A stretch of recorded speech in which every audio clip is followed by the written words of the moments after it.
Le jour où mon mari a ramené sa maîtresse à la maison, j'ai pris toute ma fortune et je suis partie en Suisse. Bonjour, je suis votre bibliothèque pour les nuits d'insomnie. Pour ce soir, laissez de côté le bruit du monde et permettez à la chaleur des mots de remplir lentement votre temps. L'histoire que je vais partager aujourd'hui est l'adaptation du récit d'une abonnée. Quand mon mari a annoncé qu'il allait vivre avec sa maîtresse, les 8 membres de sa famille étaient d'accord. Sans faire de scandale, j'ai emballé toute ma fortune et j'ai émigré en Suisse. Ce n'est que lorsqu'ils ont vu le solde de mon compte à 0 que leur monde s'est effondré. Camille, aujourd'hui c'est ton anniversaire. Toute la famille est là. Nous avons quelque chose d'important à te dire. Quand j'ai entendu la voix de ma belle-mère Béatrice depuis le salon, j'étais dans la cuisine en train de couper un gâteau. C'était mon 32e anniversaire et j'avais prévu un dîner tranquille. Juste avec mon mari Julien. Mais je n'aurais jamais imaginé que les 8 membres de sa famille débarqueraient sans prévenir. Je me suis essuyé les mains et je suis sortie avec un plateau de fruits. Et là, je suis restée glacée. À côté de mon mari Julien, il y avait une femme inconnue. Elle semblait avoir environ 25 ans. Elle portait une robe moulante qui révélait un ventre légèrement arrondi et s'agrippait au bras de Julien. Mon beau-père Bernard, ma belle-mère Béatrice, mes 2 belles-sœurs, Sophie et Élodie, ainsi que mon beau-frère Maxime, avec sa femme Claire, étaient assis sur le canapé, observant la scène avec une normalité déconcertante, comme si c'était la situation la plus naturelle du monde. Qu'est-ce que tout cela signifie, ai-je réussi à dire, en posant le plateau de fruits sur la table avec des mains tremblantes. Camille, a dit Julien. Sa voix avait une assurance que je ne lui avais jamais connue auparavant. Je te présente Lola. C'est ma petite amie, elle est enceinte. C'est un garçon. Je suis restée clouée sur place. J'ai senti mon sang se glacer dans mes veines. Un bourdonnement comme celui de milliers d'abeilles me perçait les tympans. Ma belle-mère Béatrice s'est raclée la gorge et a dit « Ma fille, comme tu le sais Julien, et toi êtes mariés depuis 5 ans et vous n'avez pas eu d'enfant. Nous ne pouvons pas permettre que le nom de famille s'éteigne, n'est-ce pas? Cette fille Lola est saine et forte. Et du premier coup, elle nous a donné un héritier. C'est la volonté du ciel. » J'ai fixé Julien, l'homme que j'avais rencontré à l'université et que j'aimais depuis 8 ans. Il a évité mon regard, mais a entouré les épaules de Lola de son bras, levant le menton, comme s'il exhibait une possession. C'est donc la raison pour laquelle vous êtes tous venus aujourd'hui. Ma voix a résonné avec une sérénité surprenante. Ma belle-sœur Sophie a lâché un petit rire. « Belle-sœur, tu ne comprends toujours pas. Lola attend un enfant de mon frère. Donc, évidemment, elle doit vivre dans cette maison. Ne t'inquiète pas, tu resteras l'épouse principale. Elle est juste là pour nous donner l'enfant. » J'ai regardé autour de moi.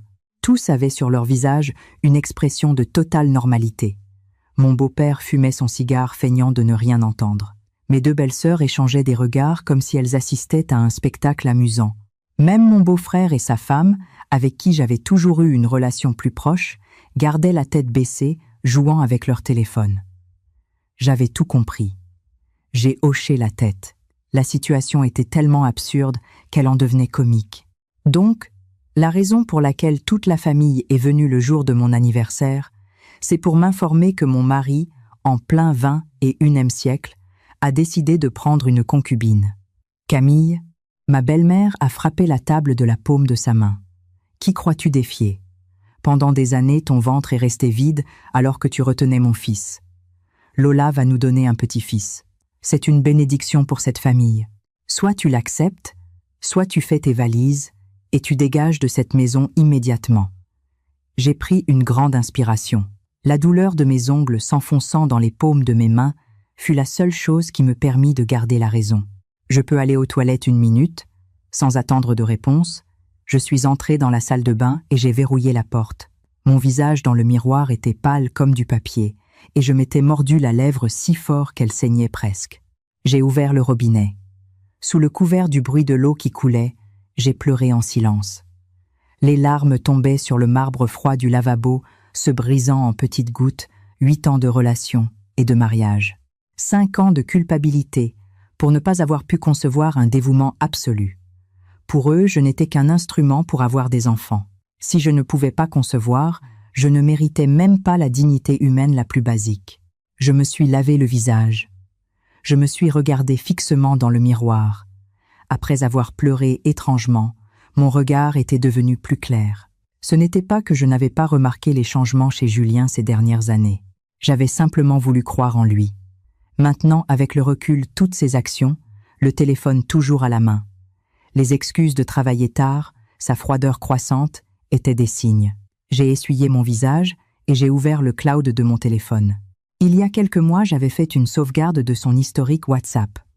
Là se trouvaient les conversations explicites avec Lola, les nombreux virements bancaires qu'il lui avait faits, et même un plan détaillé sur la façon d'obtenir que je demande le divorce volontairement. J'ai souri froidement. J'ai ouvert un autre dossier. À l'intérieur se trouvaient toutes les preuves financières que j'avais rassemblées en silence pendant des années. Certificat d'action de l'entreprise, acte de propriété, information sur divers comptes d'investissement. Julien, ai-je chuchoté en regardant mon reflet. Tu vas le regretter. Quand je suis retournée dans le salon, tous les regards se sont concentrés sur moi. Ils s'attendaient à ce que je m'effondre en pleurs et en cris. Je ne leur donnerai jamais cette satisfaction. J'y ai réfléchi, ai-je dit calmement. Lola peut vivre ici, mais la chambre principale restera la mienne. Elle peut utiliser la chambre d'amis. Julien a poussé un soupir de soulagement. Lola cependant a fait la moue. Mais chérie, tu m'avais promis que tu me donnerais la chambre principale. Pour l'instant tu seras, l'ai-je interrompu. Aujourd'hui c'est mon anniversaire. Au moins jusqu'à la fin de cette nuit, je suis la maîtresse de cette maison. Ma belle-mère Béatrice a hoché la tête avec satisfaction. C'est comme ça qu'on parle. C'est bien ma belle-fille. Camille, ne t'inquiète pas. Quand l'enfant naîtra, tu seras aussi comme sa mère. Lola n'est qu'une mère porteuse. J'ai souri et hoché la tête. Mais intérieurement, j'ai pensé « mère porteuse ». Nous verrons bien qui utilise qui. Cette nuit-là, comme on pouvait s'y attendre, Julien est allé dans la chambre d'amis avec Lola. Je suis restée seule dans l'immense lit de la chambre principale, me tournant et me retournant sans pouvoir dormir. À 2 heures du matin, je me suis levée en silence et je suis allée dans le bureau. J'ai allumé l'ordinateur et j'ai envoyé un email à Marion, une amie de l'université qui vivait en Suisse. Objet urgent. J'ai besoin d'informations sur les exigences du visa d'investisseur en Suisse et les méthodes pour transférer des actifs le plus rapidement possible. Difficile de parler au téléphone. Contacte-moi par email. Après avoir envoyé le courriel, j'ai ouvert l'album photo de mon téléphone.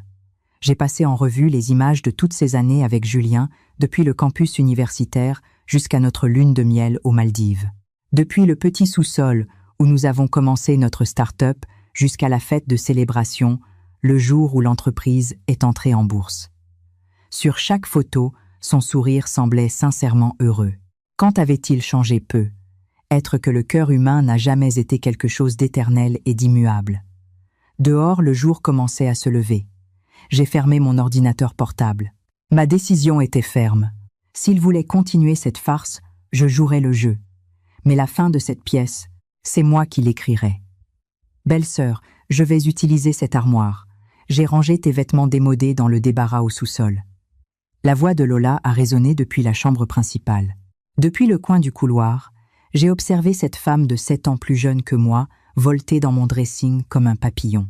Elle portait mon tailleur pantalon Dior que j'avais acheté le mois dernier et à son poignet brillait la montre Cartier que ma belle-mère m'avait offerte pour notre 3e anniversaire de mariage. « Fais comme tu veux », ai-je répondu en tenant ma tasse de café.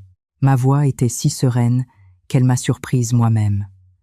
Lola n'a pas aimé ma réaction et faisant la moue, a délibérément haussé la voix. « Chérie, regarde, Camille est un amour, n'est-ce pas? Ça ne la dérange pas du tout que je me sois installée ici. » Julien est sorti de la salle de bain, les cheveux encore dégoulinants. Il m'a lancé un regard gêné, puis a dit à Lola. « Lola, ça suffit. Habille-toi, nous devons aller au contrôle gynécologique. Ah, j'aimerais bien que Camille vienne avec nous. Après tout, quand le bébé naîtra, il devra l'appeler Tata. » Non. Lola s'est accrochée au bras de Julien, me regardant avec des yeux provocateurs. Mes ongles se sont enfoncés profondément dans mes paumes, mais mon visage a gardé un sourire élégant. Aujourd'hui, j'ai une réunion importante à l'entreprise. Allez-y tous les deux. Oh, au fait, j'ai sorti une carte de mon sac et l'ai donnée à Julien. Utilisez ça. C'est la carte VIP de l'hôpital américain de Paris. Vous n'aurez pas à attendre. Julien est resté perplexe un instant. Il ne s'attendait pas à ce que j'agisse avec autant de générosité. Lola lui a arraché la carte et a dit avec ironie « Waouh, comme ma belle-sœur est prévenante. Mais à l'avenir, tu n'auras plus à te soucier de ces choses-là. Je prendrai bien soin de mon homme. » J'ai observé leur dos alors qu'ils se dirigeaient ensemble vers l'hôpital et le sourire a lentement disparu de mon visage. Je suis retourné dans le bureau, j'ai verrouillé la porte et j'ai allumé l'ordinateur. L'appel vidéo s'est connecté instantanément. De l'autre côté de l'écran est apparu Marion, mon amie de l'université, qui vivait maintenant à Zurich. « Camille, tu es complètement sûre de ça ?» a demandé Marion en fronçant les sourcils. « Plus sûre que jamais. » J'ai montré plusieurs fichiers à l'écran. J'ai déjà toute la documentation préparée. L'exigence minimale pour le visa d'investisseur suisse est d'1 million de francs suisses, n'est-ce pas? Oui, c'est exact. Mais pourras-tu déplacer les actifs sans que Julien ne s'en rende compte? Vous dirigez l'entreprise ensemble. J'ai souri froidement et j'ai ouvert un fichier crypté. Regarde ça, Marion. C'est l'historique de mes investissements personnels des 5 dernières années. En plus, il y a les dividendes qui me reviennent de l'entreprise. Julien ne connaît même pas le montant exact. Et si on y ajoute les bijoux et les antiquités que mon père m'a donnés comme dot de mariage, une fois liquidés, la somme dépassera largement ce chiffre. Marion a sifflé. Tu t'es préparé à ça. Plus qu'une préparation, c'est une déformation professionnelle. Quand tu travailles si longtemps dans la finance, tu te prépares toujours au pire scénario. Bien que je n'ai jamais pensé que j'aurais à utiliser cette sortie de secours si tôt. Après avoir raccroché, j'ai ouvert la galerie de mon téléphone. C'était une vidéo que j'avais enregistrée en cachette la nuit précédente. Elle montrait Lola dans la chambre de ma belle-mère, essayant secrètement ses bijoux. Cette femme cupide n'avait aucune idée que le moindre de ses mouvements était documenté. À l'heure du déjeuner, j'ai retrouvé Sarah, une amie du lycée, dans un restaurant près du bureau. Sarah travaille actuellement à la police judiciaire à Paris. Mon Dieu, Julien est devenu fou. Sarah a failli renverser son café en entendant mon histoire. Et qui est cette fameuse Lola? C'est une nouvelle réceptionniste dans notre entreprise, ai-je dit en remuant mon café au lait. Il semble qu'ils ont commencé à coucher ensemble il y a 3 mois quand j'étais en voyage d'affaires. Soudain, Sarah a baissé la voix. Attends une minute. Lola. Ce ne serait pas une fille aux cheveux longs, avec un grain de beauté près de l'œil gauche et qui conduit une Mini Cooper rose. J'ai levé la tête brusquement. Comment tu le sais? Le mois dernier, il y a eu une descente spéciale pour un réseau d'escorting à l'hôtel de Crillon. Son nom était sur la liste des interpellés. Sarah a cherché sur son téléphone. Oui, c'est elle, Lola. Son pseudo était Linda, et elle se spécialisait dans une clientèle fortunée. J'étais de garde cette nuit-là, et j'ai pris sa déposition. Elle insistait sur le fait qu'elle était juste à un rendez-vous avec son petit ami. Mes doigts ont commencé à trembler de façon incontrôlable. Tu es sûr que c'est la même personne? Absolument, j'ai encore son numéro de carte d'identité de ce rapport. Sarah m'a pris la main. Camille, une femme comme ça ne s'est pas approchée de Julien par amour. Je t'assure qu'elle a d'autres intentions. J'ai pris une profonde inspiration. Soudain, la situation était devenue beaucoup plus intéressante. Sarah, j'ai besoin que tu me rendes un service. Peux-tu découvrir qui d'autre elle fréquente? C'est facile. Je peux vérifier le caméra de sécurité de l'hôtel. Sarah a hésité un instant. Mais Camille, qu'est-ce que tu comptes faire? Tu vas la démasquer tout de suite. Non, ce n'est pas encore le moment. J'ai regardé par la fenêtre. La lumière du soleil se déversait sur mon visage à travers la vitre. Je dois les laisser prendre un peu plus confiance. De retour au bureau, je suis allée directement au département financier. En tant que directrice financière, j'avais l'autorité pour vérifier tous les mouvements des comptes. Comme je m'y attendais au cours des 3 derniers mois, Julien avait détourné plus de 800 000 € sous le concept de frais de représentation. La plus grande partie, 500 000 €, avait été versée sur le compte du promoteur d'un appartement à Neuilly-sur-Seine, l'un des quartiers les plus chers de la région parisienne. J'ai copié toutes les données et les ai sauvegardées dans un fichier crypté. Juste au moment où j'allais me lever, une nouvelle notification est apparue à l'écran. Julien avait transféré 200 000 € supplémentaires du compte de l'entreprise vers le compte personnel de Lola. Le motif du virement était supplément vitaminique. Quel toupet, ai-je pensé. J'ai éteint l'ordinateur avec un sourire glacial.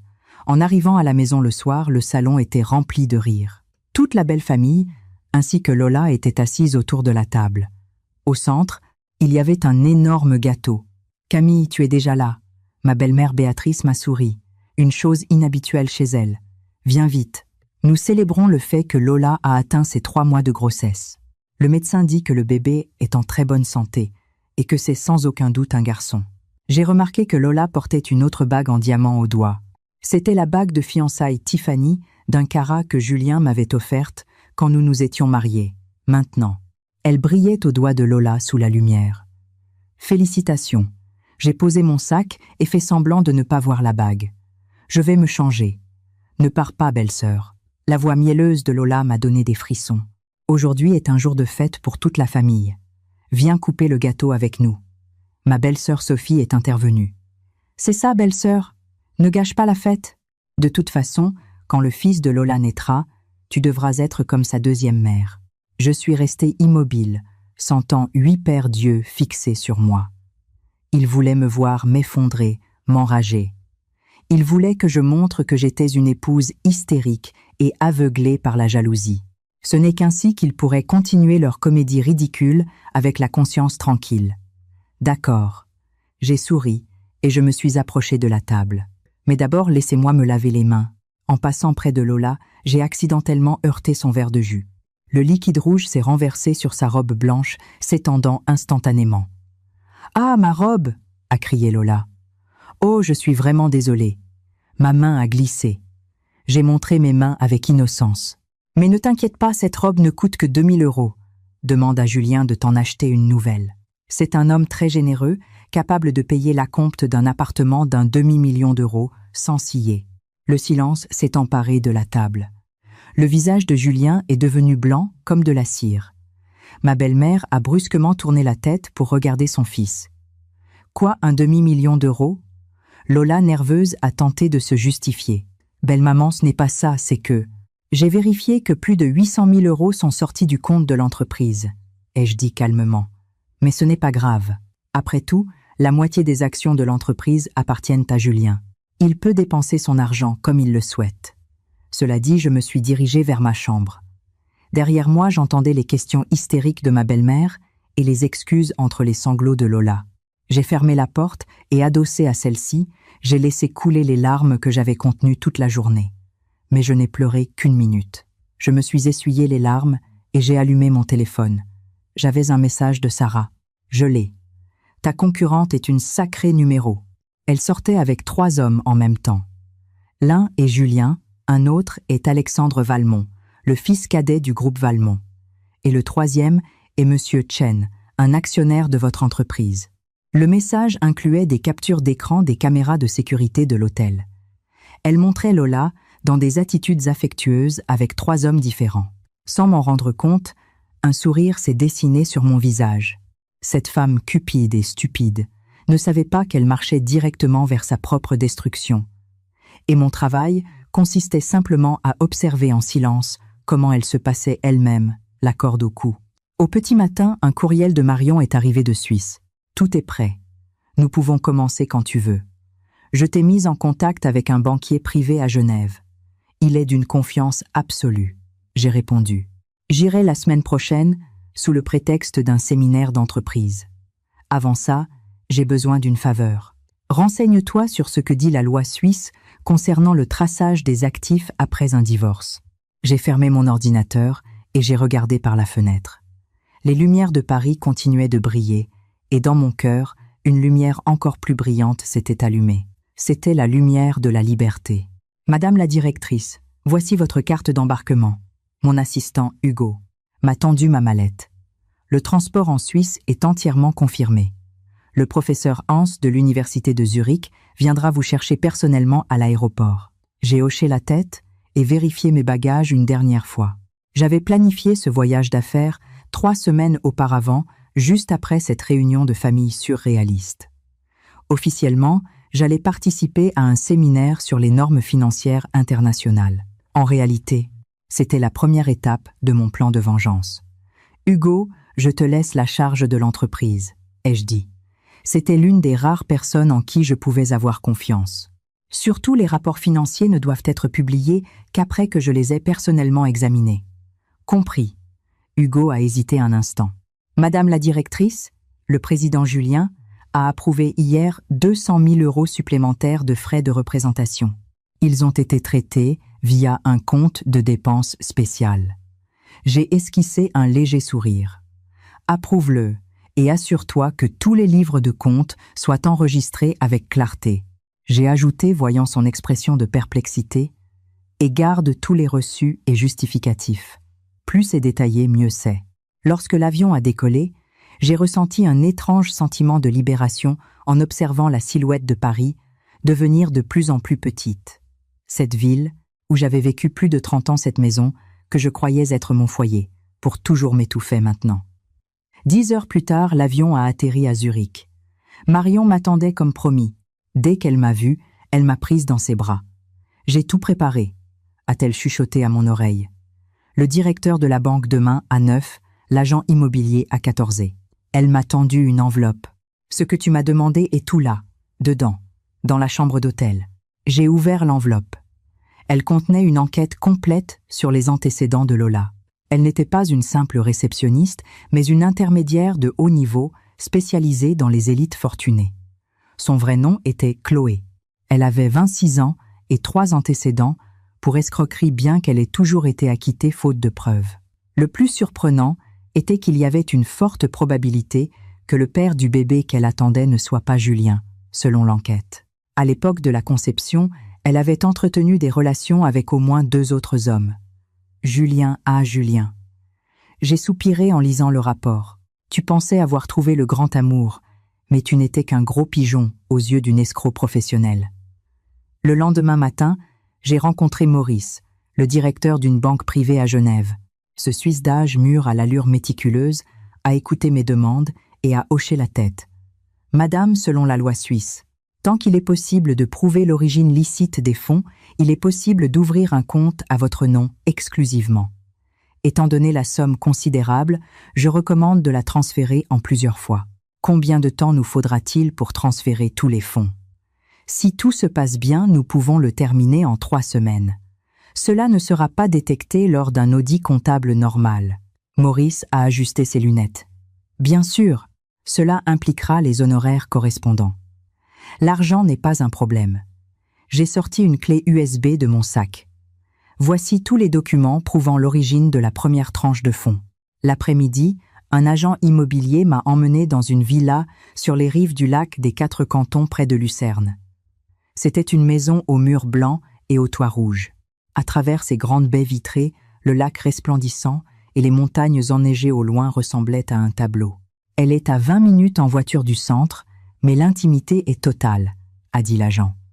Le système de sécurité de cette résidence est de premier ordre. Aucun visiteur non enregistré ne peut s'approcher de la propriété. Debout sur le balcon, j'ai respiré l'air frais. Un instant, je me suis imaginé, vivant là une vie sans trahison, ni humiliation, me réveillant chaque matin avec la vue sur le lac et les montagnes. L'image était si vivante que j'ai signé la lettre d'intention d'achat sur le champ. Pendant les 2 semaines suivantes de jour, j'ai assisté au séminaire comme alibi et de nuit, j'ai concrétisé le plan avec Marion et une équipe d'avocats. Les fonds ont commencé à arriver sur le compte suisse en plusieurs virements et le processus d'acquisition de la propriété avançait en parallèle. Chaque soir, lors de mes appels vidéo avec Julien, je faisais semblant d'être fatigué et d'avoir le mal du pays. Il devait être convaincu que j'étais son épouse naïve, complètement absorbée par son travail. La veille de mon retour, j'ai vérifié les images des caméras cachées que j'avais installées à la maison. Dans la vidéo, Lola, vêtue de mon pyjama en soie, essayait mes bijoux devant ma coiffeuse. Elle a tenu un collier de diamants, l'a admiré dans le miroir et avec un sourire de satisfaction l'a rangé dans sa propre boîte à bijoux. « Si ça te plaît, garde-le », ai-je pensé à voix basse en regardant l'écran. De toute façon, tout est assuré. Le délit de vol est sévèrement puni. La scène la plus surprenante est venue ensuite. Quand Julien est entré dans la chambre, Lola est devenue immédiatement mielleuse. « Chérie, les bijoux de Camille sont magnifiques. Aujourd'hui, je les ai portés à l'hôpital, et tout le monde m'a dit à quel point ils étaient beaux. »« S'il te plaise, garde-les, » a dit Julien avec un geste désinvolte. « De toute façon, elle a beaucoup de bijoux. Elle ne s'apercevra pas s'il en manque quelques-uns. J'ai éteint la vidéo et j'ai appelé mon père. « Papa, je rentre demain. J'aimerais te voir. » Mon père Richard est le président du groupe Valmont. À l'époque, il n'avait pas vu d'un très bon œil mon mariage avec Julien. « Ce garçon est trop ambitieux », m'avait-il prévenu. Et les gens ambitieux ont le cœur le plus froid.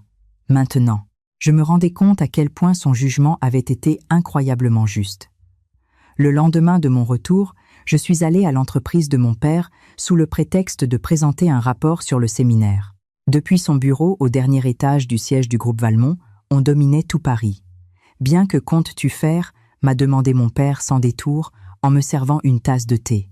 Je l'ai informé des résultats de mon voyage en Suisse et lui ai montré les rapports sur Lola. Mon père a gardé le silence pendant un long moment.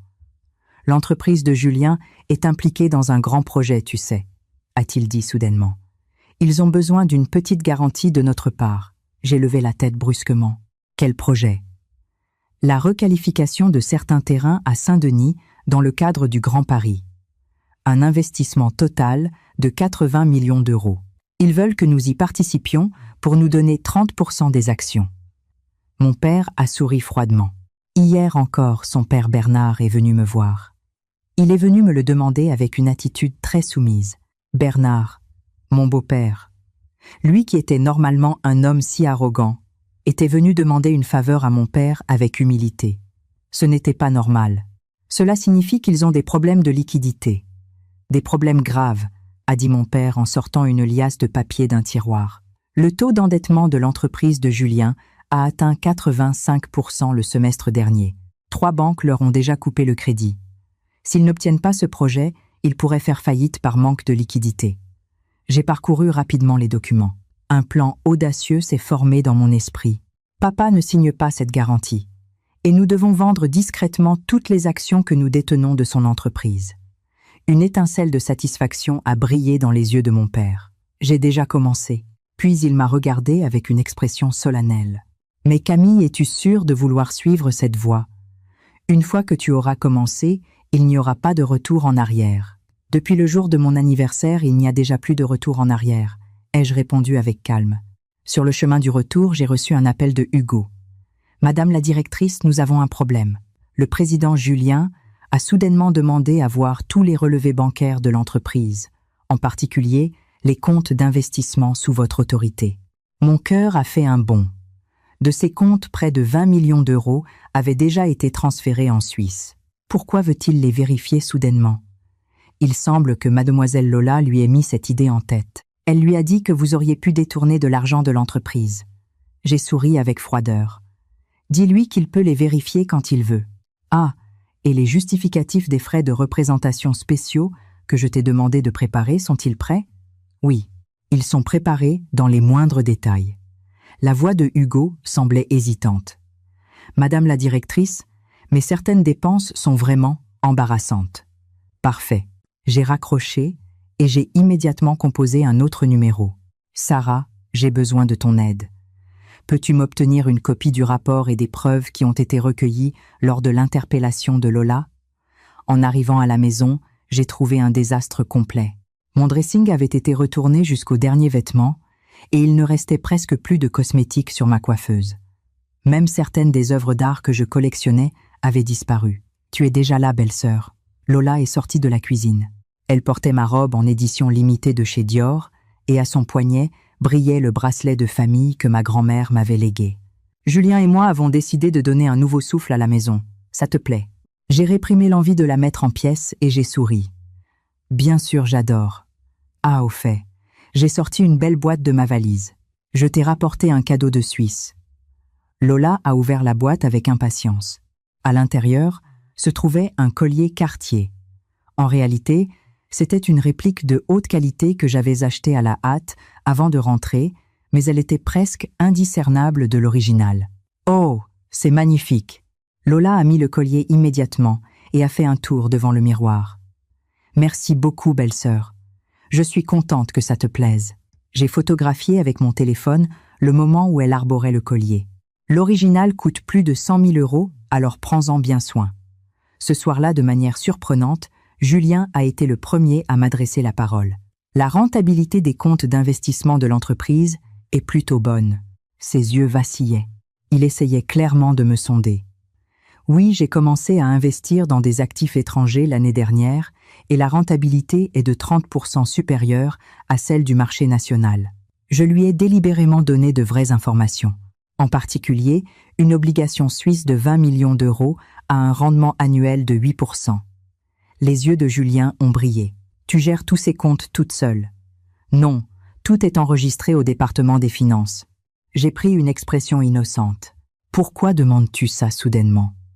Eh bien, c'est que le cousin de Lola est un expert en investissement et il dit qu'il pourrait nous aider à gérer notre portefeuille d'actifs plus efficacement. A-t-il dit en balbutiant? J'ai à peine pu retenir mon rire. Il pensait déjà à mettre la main sur mes comptes d'investissement. Quelle cupidité, bien sûr. Pourquoi ne l'invites-tu pas un jour pour qu'il y jette un coup d'œil? J'ai accepté de bonne grâce. Ah, au fait. Papa m'a dit que vous avez besoin d'un soutien financier pour le projet de Saint-Denis. Julien est devenu visiblement nerveux. Ton père te l'a dit. Oui, il m'a dit qu'il y réfléchissait. J'ai fait une pause délibérée. Mais la situation du marché n'est pas très bonne ces derniers temps, alors il n'investira probablement qu'une partie. Julien s'est impatienté instantanément. Camille, ce projet est très important pour notre famille. Tu ne pourrais pas parler à ton père pour qu'il nous soutienne.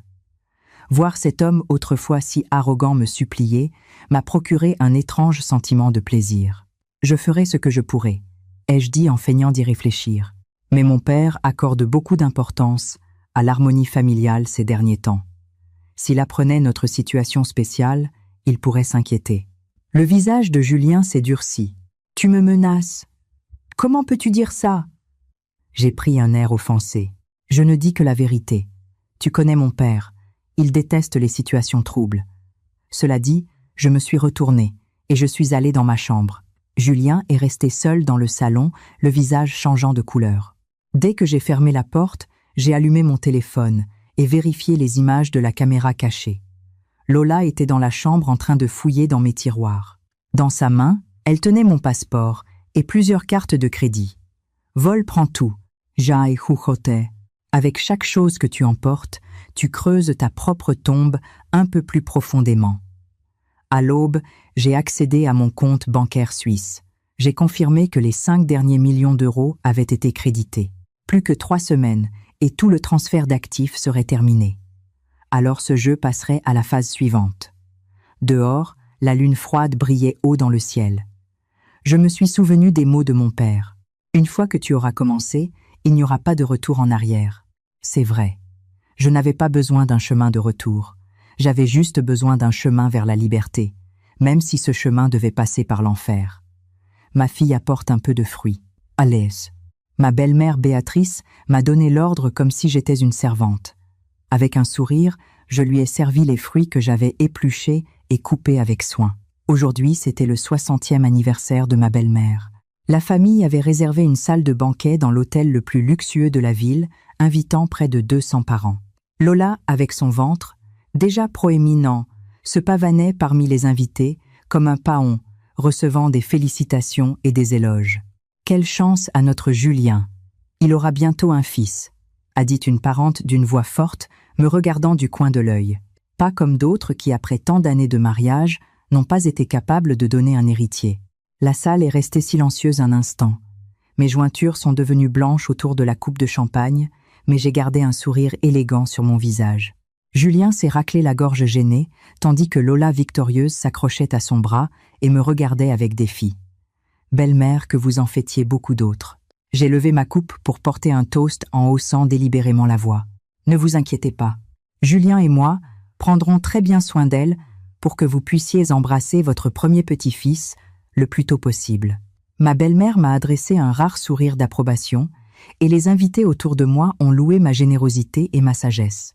Cependant, le regard complexe avec lequel mon beau-frère Maxime m'observait depuis un coin ne m'a pas échappé. Au milieu du banquet, j'ai profité de l'occasion pour m'approcher de Monsieur Moreau, le vice-président de l'entreprise. C'était un parent éloigné de la famille et un vétéran du département financier. Monsieur Moreau, la situation financière de l'entreprise est un peu difficile ces derniers temps, ai-je demandé à voix basse. Il me semble que le paiement de certains projets est retardé. Monsieur Moreau m'a regardé avec méfiance. « Madame la directrice, pourquoi posez-vous cette question soudainement ?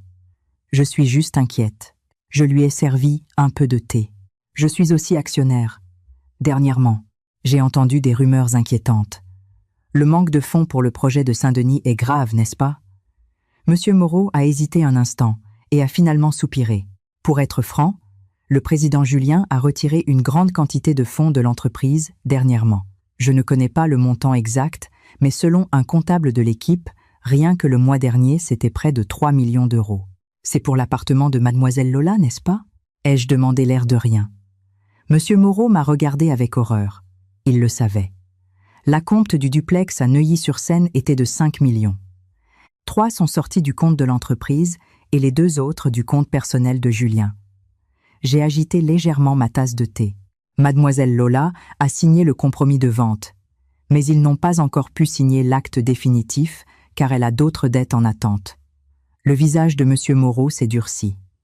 Madame la directrice, comment savez-vous tout cela avec autant de détails ? Des formations professionnelles. J'ai pris une gorgée de thé. Monsieur Moreau, si quelqu'un décidait d'enquêter sur ces livres de comptes, de quel côté vous rangeriez-vous ? Avant qu'il ne puisse répondre, une agitation s'est créée au centre de la salle. Lola, tenant la main de Julien, criait aux invités.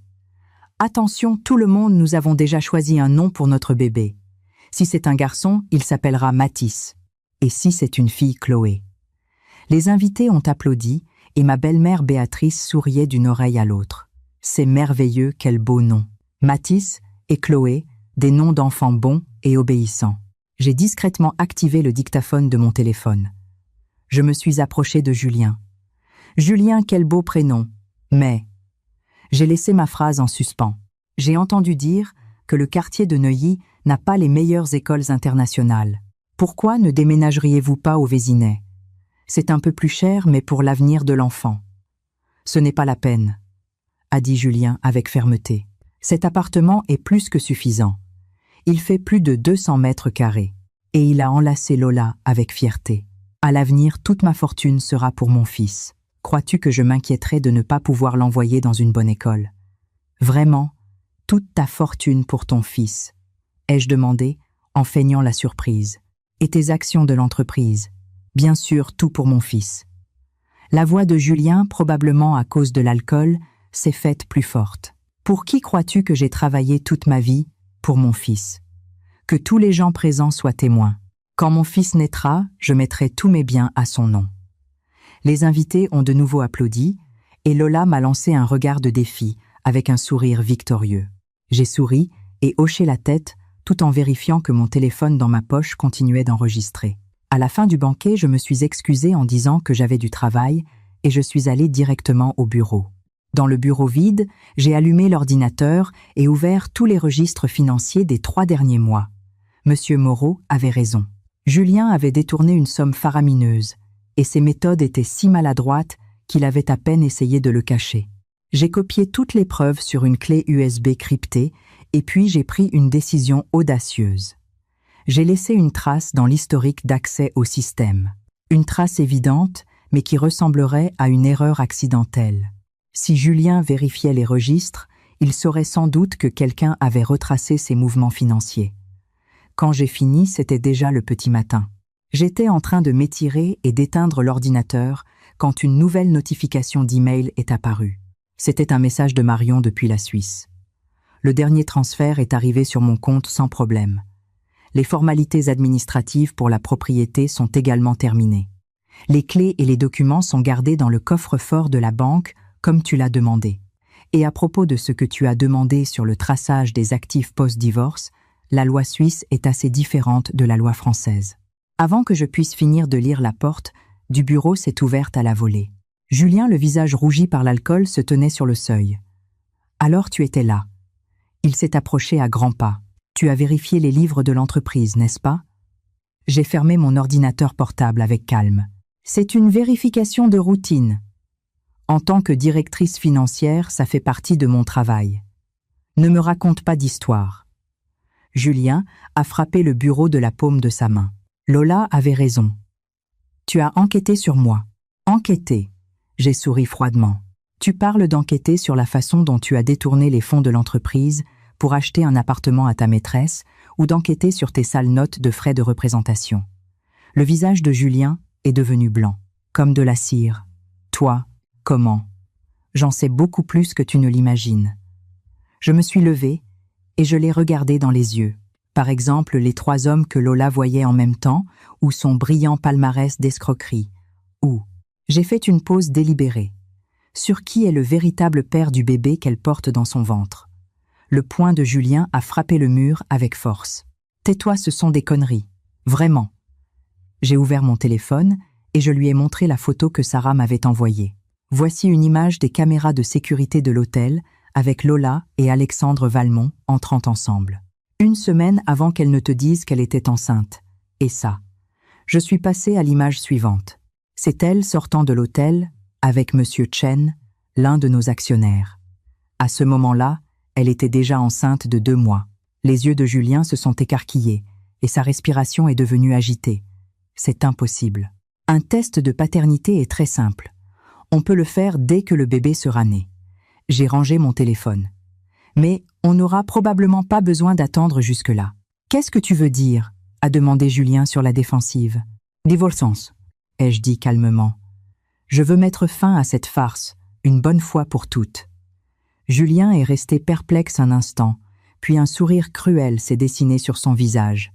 Le divorce, d'accord, mais ne t'imagine pas que tu emporteras un seul centime. L'entreprise est à moi, la maison est à moi, tout est à moi. La loi ne dira pas la même chose. Je l'ai provoqué délibérément. J'ai droit à la moitié des biens communs acquis pendant le mariage. Julien a complètement perdu son sang-froid. Je vais être très clair avec toi, Camille. Tu sortiras de cette maison avec ce que tu portes sur le dos. Je te jetterai à la rue sans rien. Dès demain, je ferai en sorte que l'équipe financière crée de nouveaux livres de comptes. Si je t'accuse de détournement de fonds, qui crois-tu que le juge croira? J'ai faim d'être terrifié. Tu ne serais pas capable de faire une chose pareille? Bien sûr que j'en suis capable, et je le ferai, a dit Julien triomphalement. Alors tu as intérêt à signer les papiers du divorce sans broncher, sinon je n'aurai aucune pitié.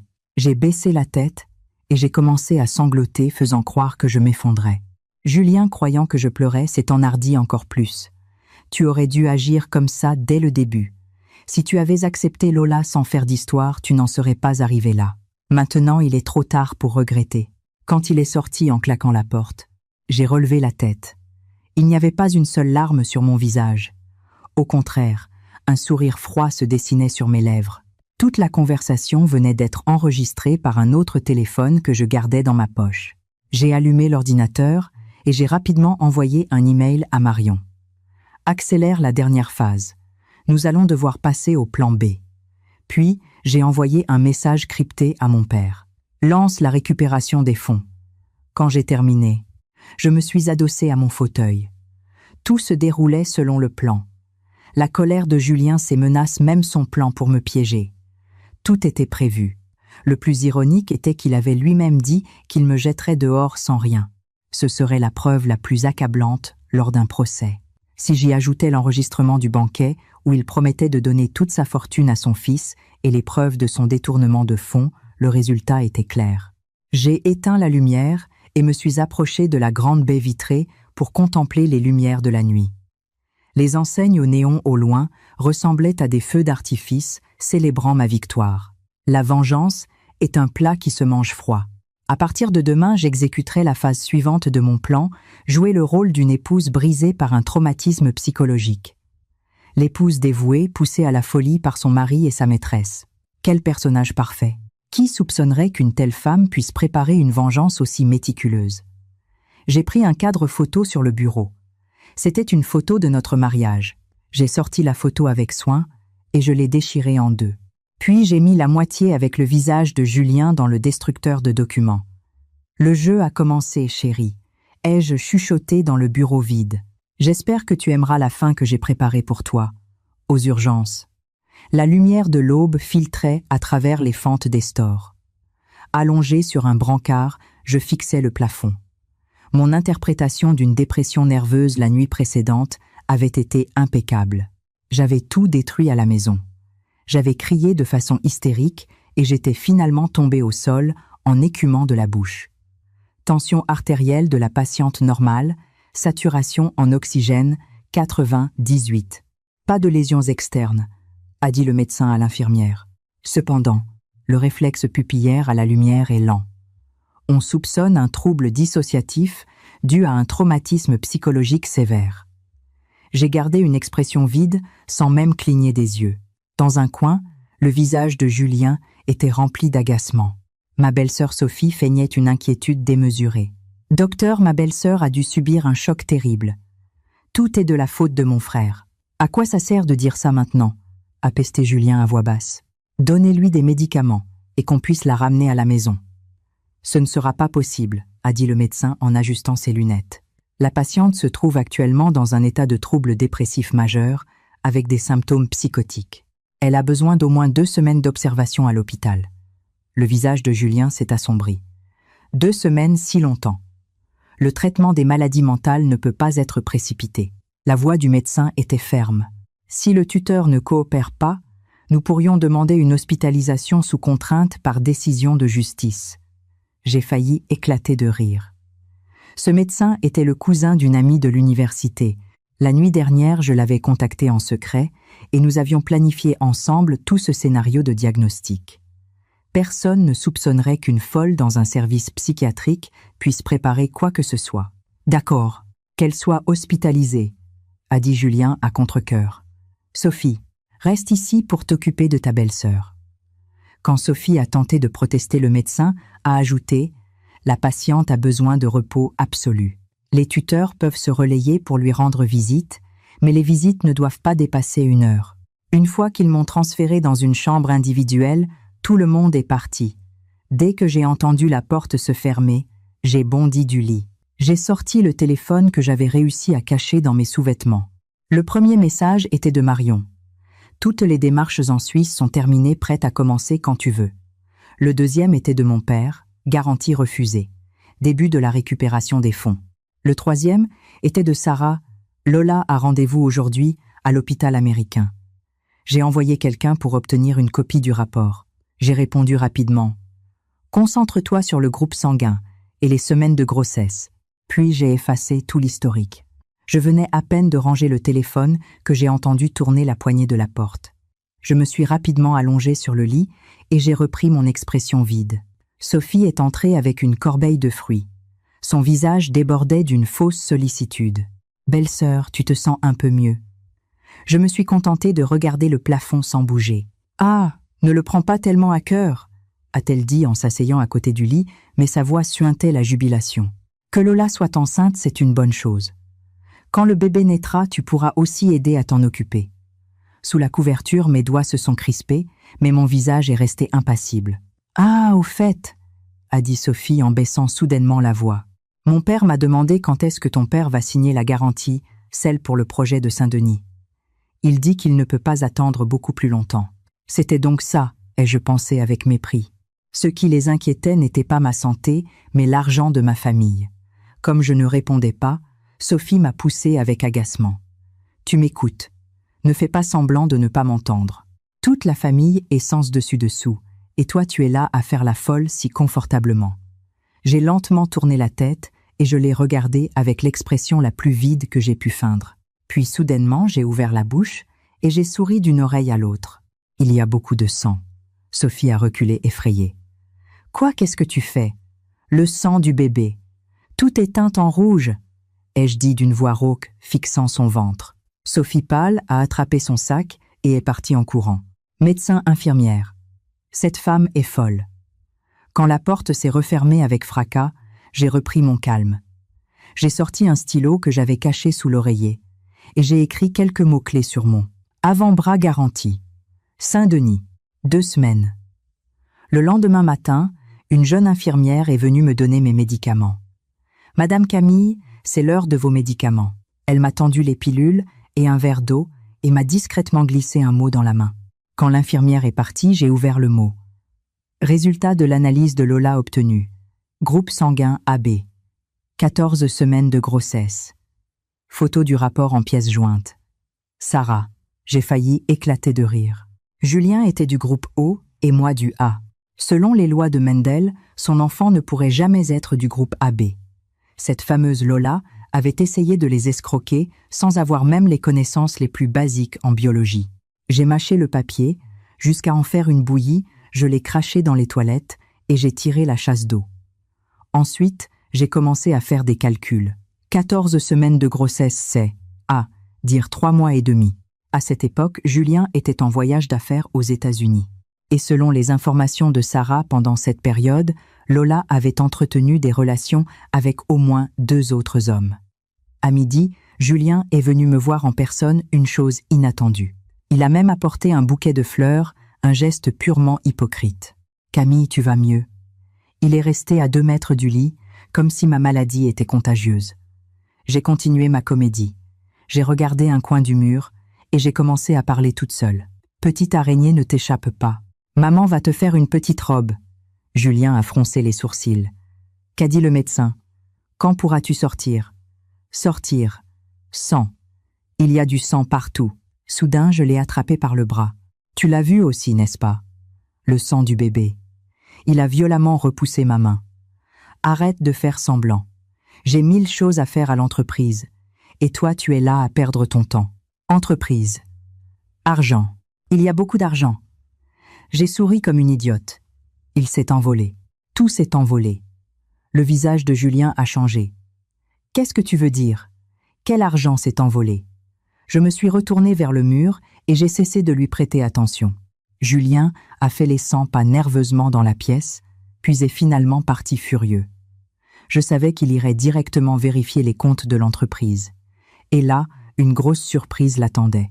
Puisque mon père avait déjà commencé la récupération des fonds, les liquidités de l'entreprise seraient bientôt épuisées.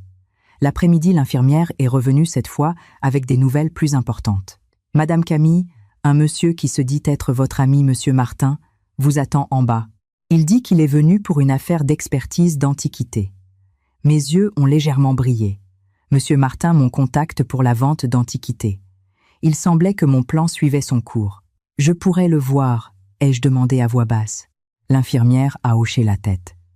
Le docteur dit qu'une activité sociale modérée peut aider à votre rétablissement. Je vais tout préparer. 10 minutes plus tard, mon ami a été conduit dans ma chambre. Il portait une blouse médicale, déguisé en psychothérapeute de l'hôpital. « Madame Camille, je suis venu pour votre séance d'art-thérapie, » a-t-il dit avec une expression sérieuse en me faisant un clin d'œil. L'infirmière est sortie discrètement et est restée surveillée dehors. Mon ami a baissé la voix instantanément. J'ai tout sorti. La céramique de la dynastie Song, la boîte à bijoux de ta grand-mère, tout. Depuis la Suisse, ils ont déjà confirmé la réception. Tu ne t'es pas fait prendre, ai-je demandé à voix basse. Pas du tout. Je les ai sortis de la réserve sous le prétexte d'un traitement anti-humidité. Mon ami a souri triomphant. Ta belle-sœur m'a même félicité pour ma minutie. Je n'ai pas pu m'empêcher de sourire. La famille de Julien n'avait aucune idée de la véritable valeur de ces vieilleries. Ce service à thé de la dynastie Song était une relique inestimable. Une seule pièce valait des millions. Et dans la boîte à bijoux de ma grand-mère, il y avait 3 diamants roses rarissimes. Et ça? Mon ami a sorti une petite et exquise boîte de sa mallette. Ce que tu as demandé tout particulièrement. J'ai ouvert la boîte. À l'intérieur, reposait un pendentif de famille en émeraude et diamants de la belle époque. C'était le bijou familial que ma grand-mère m'avait donné en secret juste avant de mourir. Elle m'avait dit que sa valeur était inestimable. Je l'avais caché dans un compartiment secret dans le mur de ma chambre.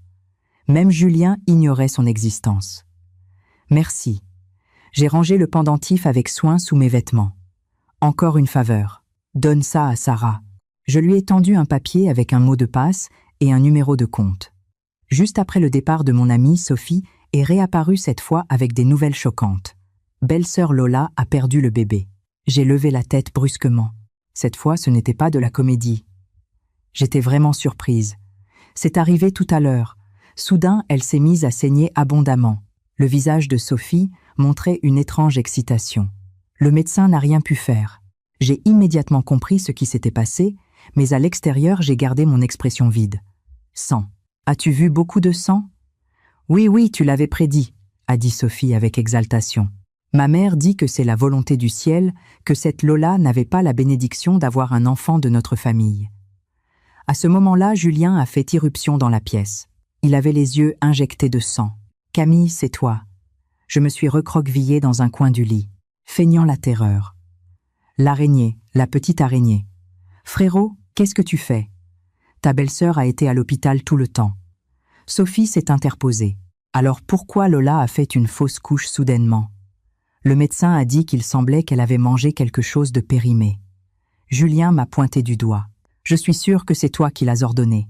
Tu détestais Lola. »« Ça suffit !» a crié Sophie soudainement. Le médecin a dit que Lola présentait déjà un risque de fausse couche dès le début. Et elle a hésité un instant. Il y avait aussi un problème avec l'analyse de son groupe sanguin. Julien est resté paralysé. « Qu'est-ce que tu veux dire ? Regarde toi-même. » Sophie a sorti un papier de son sac. C'est une copie du rapport de Lola. Julien a lu rapidement le document. Son visage s'est durci. « C'est impossible.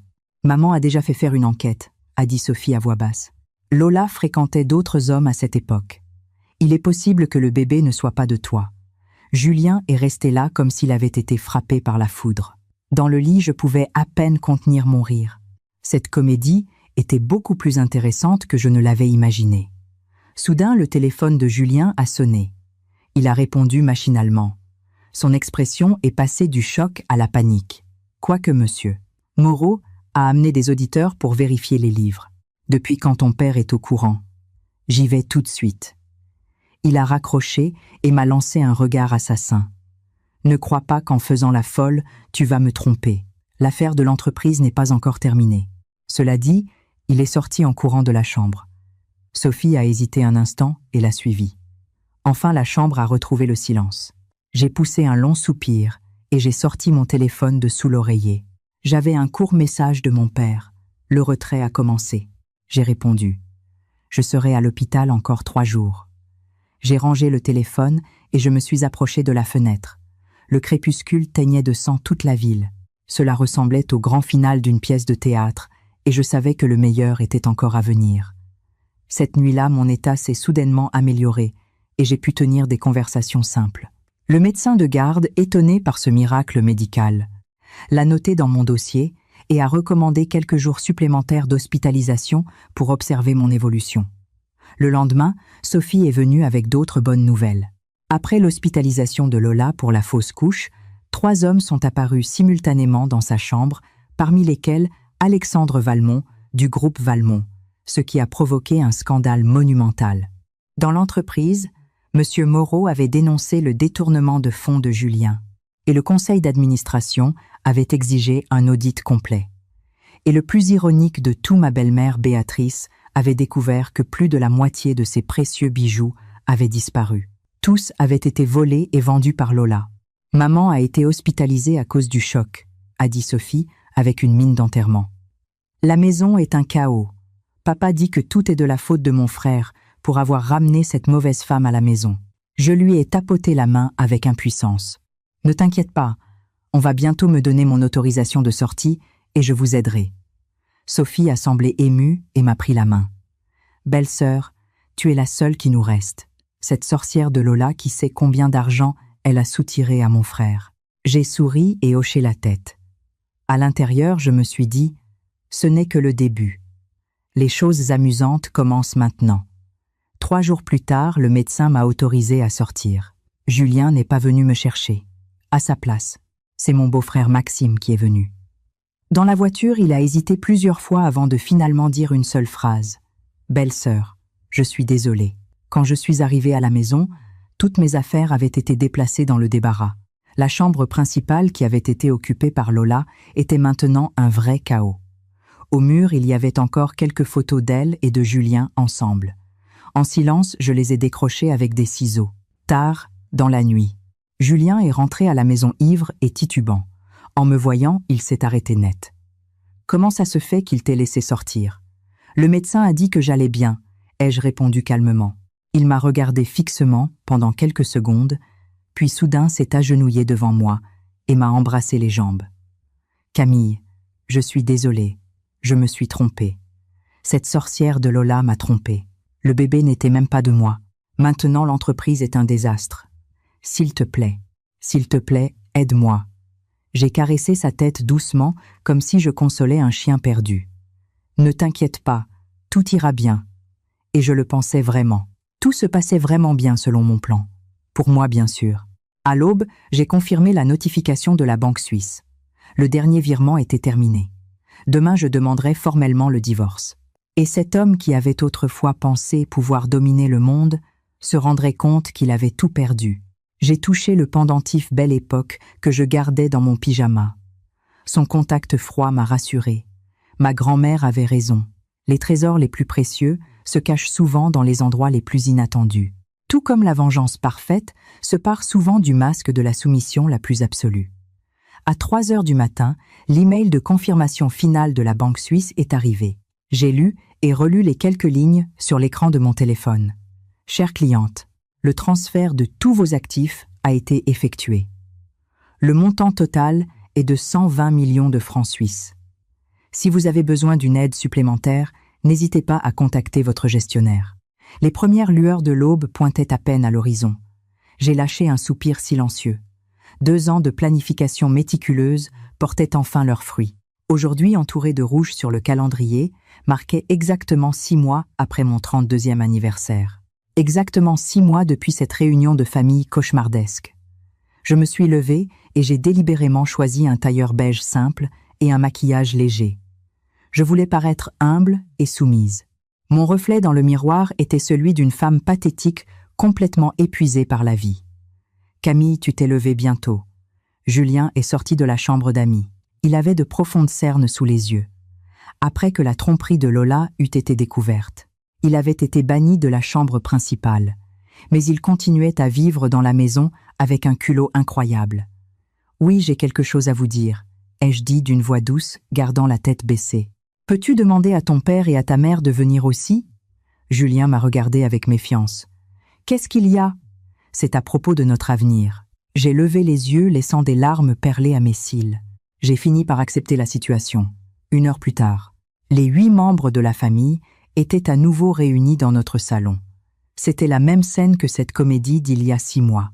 La seule différence était que Lola n'était pas là, et à sa place, le visage de Julien était marqué par la fatigue et l'anxiété. « Ma fille, qu'y a-t-il ? Pourquoi nous as-tu appelés avec tant d'urgence ?» a demandé ma belle-mère Béatrice avec agacement. Depuis le vol de ses bijoux, elle semblait avoir vieilli de 10 ans. Je me suis tenue debout au centre du salon, les mains jointes devant moi, comme une condamnée attendant sa sentence. Beau-père, belle-mère, vous tous. J'ai décidé de divorcer de Julien. Un silence de mort est tombé sur le salon. Julien a levé la tête brusquement. « Quoi ? J'y ai beaucoup réfléchi. » ai-je continué en maintenant mon ton docile. Ce mariage n'a plus de sens. Le mieux est que nous nous séparions à l'amiable. Mon beau-père Bernard a plissé les yeux. Et comment veux-tu te séparer ? C'est très simple, ai-je dit à voix basse. Je partirai avec ce que je porte sur le dos. Je prendrai juste quelques souvenirs. L'entreprise, la maison, les économies, je laisse tout à Julien. L'expression de Julien est passée de la stupéfaction à la suspicion et finalement à une joie avide. Tu es sérieuse ? Oui, très sérieuse, ai-je hoché la tête. Mais j'ai une condition. Nous devons signer les papiers d'un divorce par consentement mutuel aujourd'hui même et l'enregistrer. Ma belle-mère Béatrice s'est immédiatement mise sur la défensive. Pourquoi tant de précipitation ? Qu'est-ce que tu manigances ? Maman, l'a interrompu Julien. Camille cède sur tout. Qu'est-ce que tu veux soupçonner de plus ? Il s'est tourné vers moi, les yeux brillants d'excitation. D'accord, on y va aujourd'hui même. Un instant. Mon beau-frère Maxime a pris la parole soudainement. Belle-sœur, tu ne vas vraiment rien demander. C'est un peu bizarre. J'ai souri avec amertume. Maxime, penses-tu qu'en ce moment je me soucie de l'argent ? J'ai regardé autour de moi, parcourant un à un les visages remplis de cupidité. Ces 6 derniers mois, j'ai perdu mon mari. J'ai perdu mon foyer et j'ai même failli perdre la raison. Maintenant, je veux juste recommencer à zéro. La prestation était parfaite. J'ai vu la méfiance disparaître lentement des yeux de ma belle-mère. Julien, impatient, sortait déjà son téléphone pour appeler son avocat. Ah, au fait, ai-je dit comme si je venais de m'en souvenir. Je peux aller un instant dans la chambre pour récupérer mes affaires personnelles. Juste quelques vieux vêtements et un album photo. Julien a fait un geste de la main. Bien sûr, fais ce que tu veux. Tu as besoin d'aide. Non, merci. Je peux le faire seul.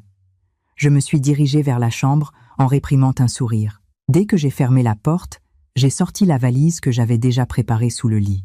J'ai fait semblant de mettre quelques vêtements et un album, mais mon véritable objectif était le compartiment secret dans le mur.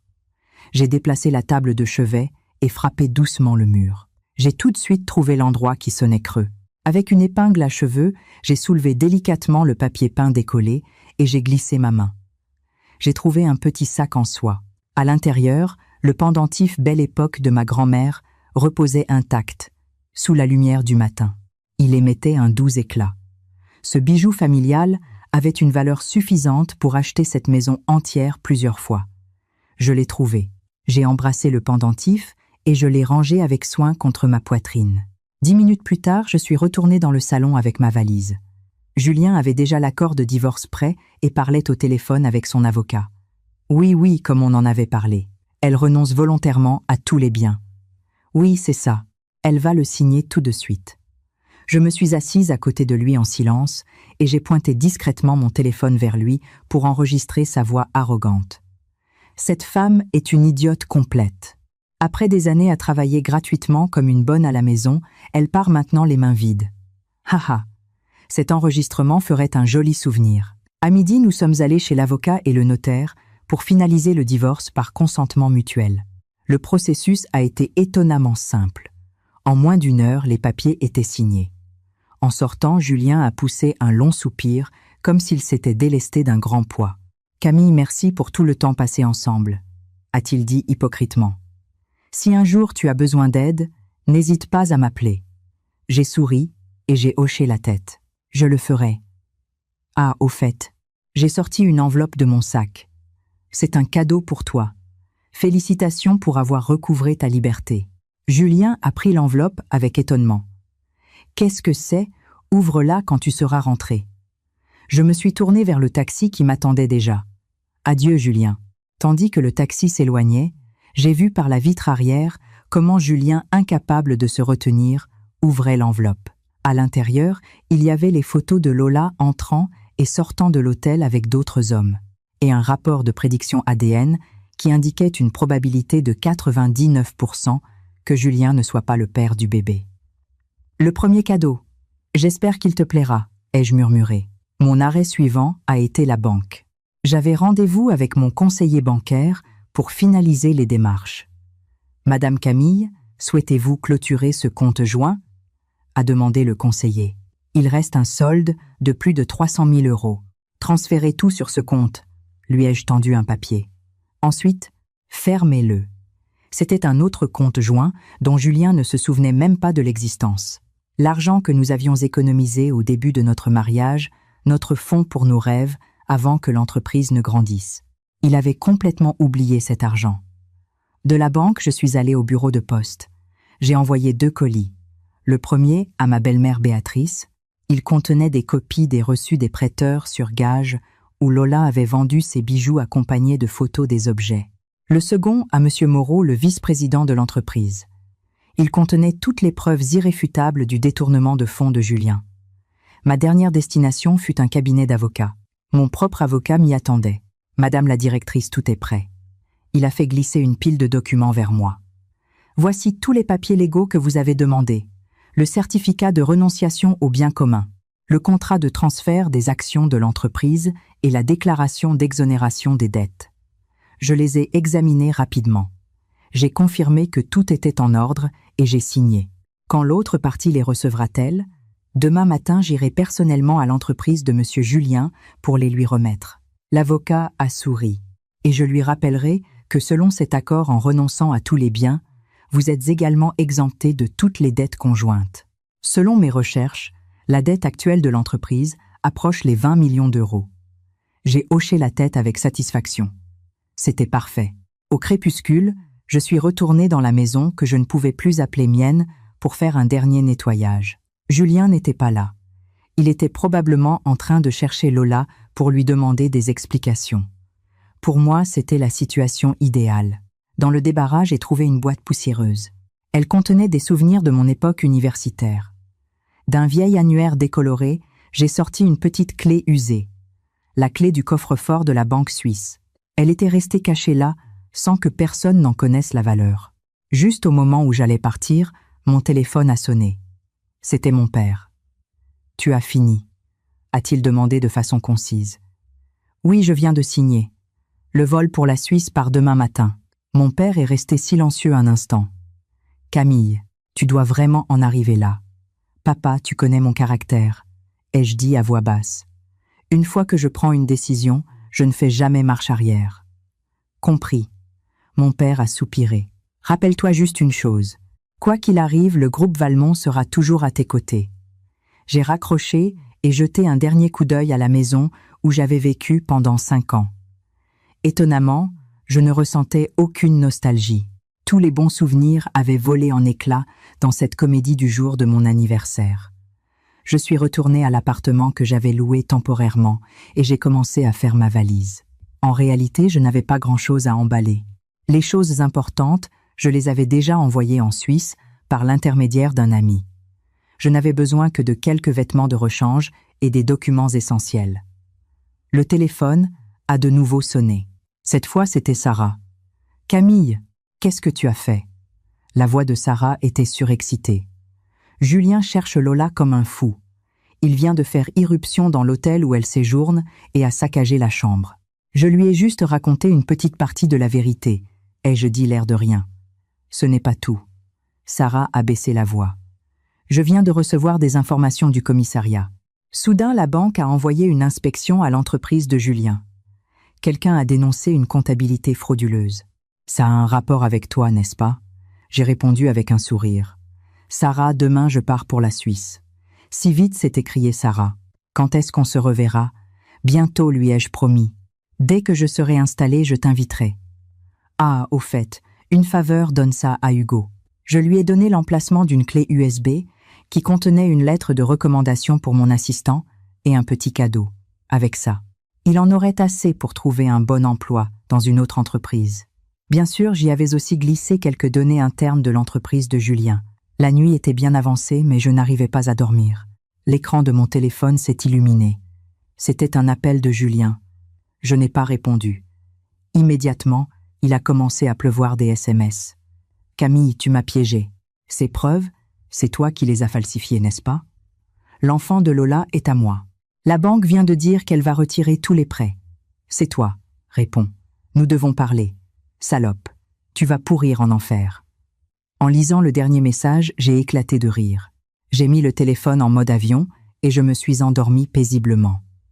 Le lendemain matin, je suis monté dans un taxi direction l'aéroport Charles de Gaulle. J'ai allumé mon téléphone une dernière fois. Il y avait une avalanche d'appels manqués et de messages. La plupart venaient de la belle famille. Le joyau de la couronne était un message vocal que ma belle-mère Béatrice m'avait envoyé à 3 heures du matin. D'une voix hystérique, elle me maudissait en disant que j'avais ruiné la famille, que j'étais une femme rusée et mauvaise comme un serpent. « Merci pour le compliment », ai-je répondu à voix basse. Puis j'ai retiré la carte SIM du téléphone. Je l'ai cassée en 2 et je l'ai jetée par la fenêtre, au comptoir d'enregistrement de l'aéroport. J'ai tendu mon passeport et mon billet d'avion. L'employé a souri et a demandé « Madame Camille, ce voyage en Suisse, c'est pour les affaires ou pour le plaisir ?» « Je rentre chez moi », ai-je répondu avec calme. Je retourne dans mon foyer. Quand l'avion a décollé, j'ai vu par le hublot la ville où j'avais vécu plus de 30 ans devenir de plus en plus petite jusqu'à disparaître finalement dans les nuages. Je n'ai ressenti aucune tristesse, seulement un immense soulagement. Sur ma poitrine, le pendentif Belle Époque de ma grand-mère me transmettait une chaleur réconfortante. Ce bijou avait dû être témoin d'innombrables gloires et chutes, et maintenant il serait témoin d'un nouveau départ. Adieu mon passé. J'ai fermé les yeux. Nouvelle vie me voilà. Et à l'autre bout du monde, pour la famille de Julien, le cauchemar ne faisait que commencer. Le matin, sur le lac des 4 cantons, une brume fine comme de la soie glissait doucement sur la surface de l'eau. Debout, sur la terrasse de ma nouvelle maison, avec une tasse de café chaud, entre les mains j'observais les montagnes enneigées au loin, se teintaient d'or avec la lumière de l'aube. Je n'étais en Suisse que depuis 3 jours, mais je me sentais plus libre que durant les 5 dernières années. Mon téléphone a vibré. C'était un message de Marion. « Tu as vu les nouvelles ? L'entreprise de Julien. Les actions ont chuté de 45% ce matin, et ils ont suspendu la cotation. » J'ai esquissé un léger sourire et posé ma tasse de café.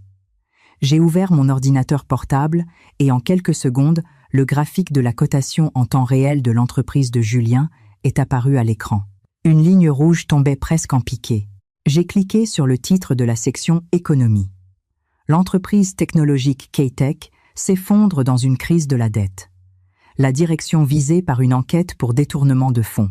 L'article mentionnait que le vice-président M. Moreau avait formellement dénoncé le président Julien pour avoir utilisé plus de 20 millions d'euros des fonds de l'entreprise à des fins personnelles et pour l'achat de biens immobiliers. Le coup de grâce était que les banques avaient soudainement retiré leurs lignes de crédit, laissant K-Tech sans liquidité et avec plusieurs projets au bord de l'annulation. Ça a explosé plus tôt que je ne le pensais, ai-je murmuré. Environ 3 jours avant mes calculs, pendant que je lisais les nouvelles, une autre fenêtre est apparue. C'était le classement des tendances sur les réseaux sociaux français. En voyant le 3e sujet, j'ai légèrement froncé les sourcils. Exclusif. Alexandre Valmont, du groupe Valmont, provoque une altercation au siège de K-Tech. J'ai cliqué et une vidéo de mauvaise qualité, mais au contenu percutant, a commencé à se jouer automatiquement. Un jeune homme en costume de marque accompagné de ce qui semblait être des gardes du corps criait dans le hall de K-Tech. « Julien, sors, tout de suite. Ne crois pas que tu comptes te cacher après avoir mis ma nana enceinte. » La section des commentaires était un chaos. C'est Alexandre Valmont depuis quand Lola est-elle sa copine? Quel feuilleton chez les riches? Lola n'était pas la maîtresse de Julien. Dernière minute, la rumeur dit que Lola sortait avec plusieurs riches à la fois. Même elle ne sait pas qui est le père. J'ai fermé la vidéo et pris une gorgée de café. Sarah avait été incroyablement efficace. Il semblait que les preuves étaient tombées entre de bonnes mains. Le téléphone a de nouveau sonné. Cette fois, c'était mon père. Bernard est venu me voir ce matin. Il s'est mis à genoux et m'a supplié pour une aide financière. J'ai répondu « Et que lui as-tu dit, papa ?» Je lui ai dit que j'y réfléchirais et je lui ai donné 3 jours de délai. Parfait. J'ai reposé le téléphone et ouvert le lien d'accès à distance aux caméras de sécurité que j'avais installées dans l'ancienne maison. Les micro-caméras que j'avais placées partout chez la belle famille il y a 6 mois allaient enfin être utiles. En voyant l'image du salon, j'ai failli recracher mon café.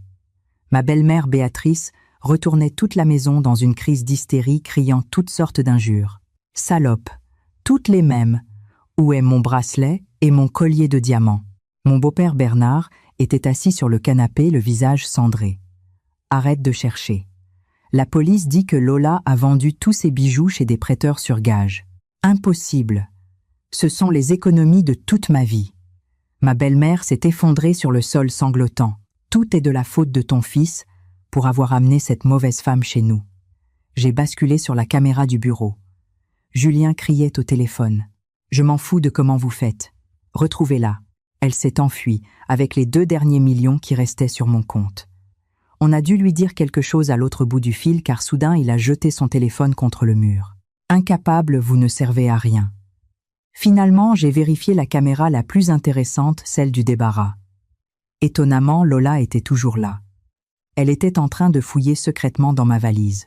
D'une poche cachée, elle a sorti plusieurs cartes bancaires et mon passeport avec un sourire cupide.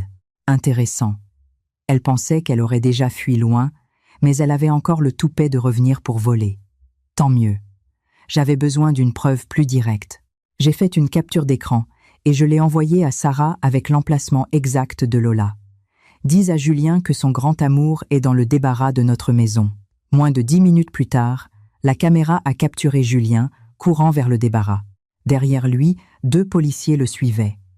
La scène suivante a été un chaos absolu. Lola a crié et essayé de s'enfuir, mais les flics l'ont arrêtée. Julien l'a attrapée par les cheveux en l'insultant. Le son était si clair qu'on l'entendait parfaitement depuis la caméra du 2e étage. Lola ne s'est pas laissée faire. Elle l'a giflé en hurlant. « Et toi, tu te prends pour qui ? De tous les pigeons avec qui j'ai été, tu étais le plus fauché. La comédie s'est terminée avec Lola arrêtée pour vol et escroquerie. Julien a été retenu par un autre policier qui lui a demandé de l'accompagner au commissariat pour faire une déposition concernant les problèmes financiers de son entreprise. J'ai éteint les caméras et j'ai poussé un long soupir. Cette vengeance était bien plus divertissante que je ne l'avais imaginé.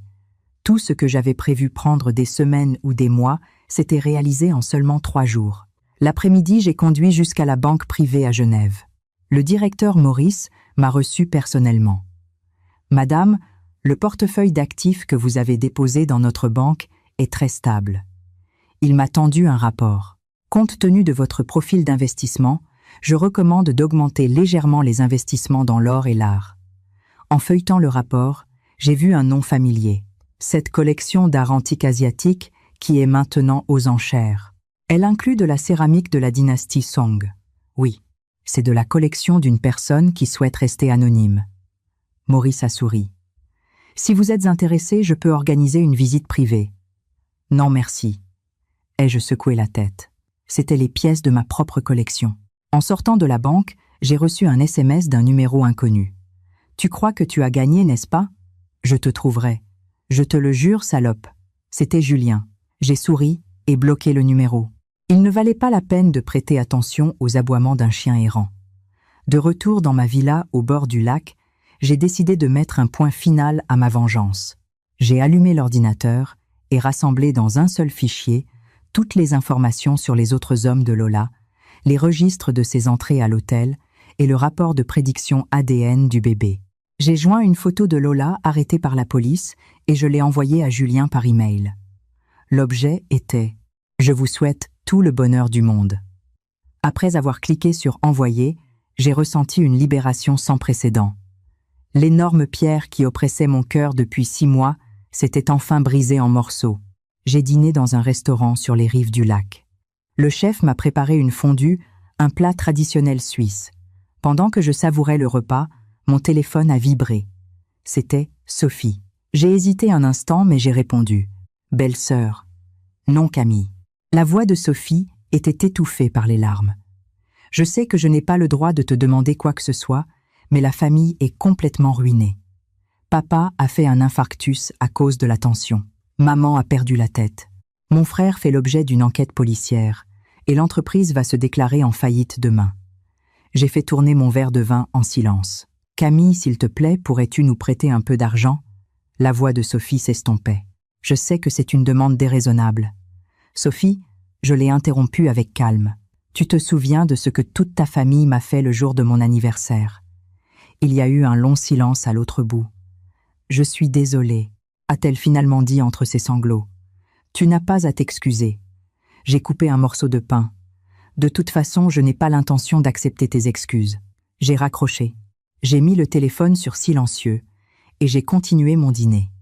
Dehors, le lac brillait et les montagnes enneigées se dressaient majestueusement au loin.